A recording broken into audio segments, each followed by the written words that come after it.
સુરત શહેર અને જિલ્લામાં આજે આગના 3 અલગ-અલગ બનાવોથી ભારે અફરાતફરી મચી ગઈ છે. પલસાણાના કાપડના ગોડાઉનમાં લાગેલી ભીષણ આગ, ભટાર રોડ પર ડિસ્પોઝલ સામાનની દુકાનમાં લાગેલી આગ અને પાલ ગૌરવપથ પર પાછલા 13 કલાકથી સળગી રહેલા કચરાના લીધે ફાયર બ્રિગેડની તમામ ટીમો હાઈ એલર્ટ પર છે અને યુદ્ધના ધોરણે આગ બુઝાવવાની કામગીરી ચાલી રહી છે.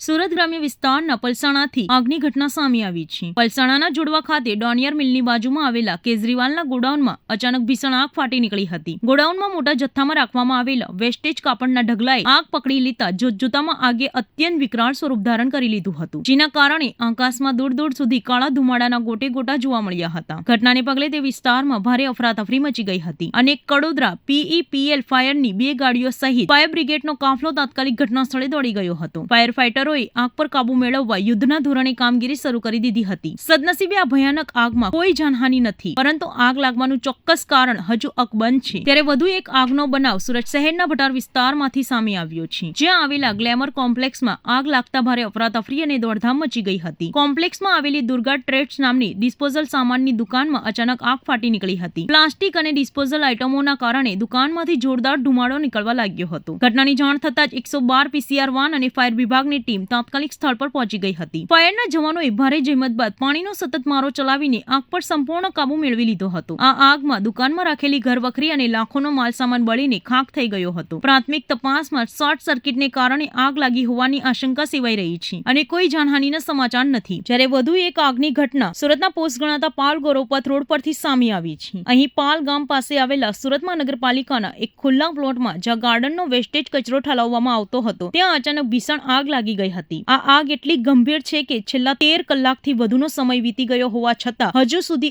આગ પર પૂર્ણ કાબુ મેળવી શકાયો નથી. આ ઘટનાની ગંભીરતા જોઈને પાલનપુર, મોરાભાગળ અને જહાંગીરપુરા ફાયર સ્ટેશનની 6 ગાડીઓ તાત્કાલિક ઘટના સ્થળે રવાના કરવામાં આવી હતી. હાલમાં પણ ફાયરની 3 ગાડીઓ દ્વારા સતત પાણીનો મારો ચલાવીને આગને ઓલવવાની કામગીરી ચાલુ રાખવામાં આવી છે. કચરાના મોટા ઢગલામાં લાગેલી આ આગે લોકોને ભૂતકાળમાં ખજોદ ડમ્પિંગ સાઇટ પર લાગેલી ભયાનક આગની યાદ અપાવી દીધી છે.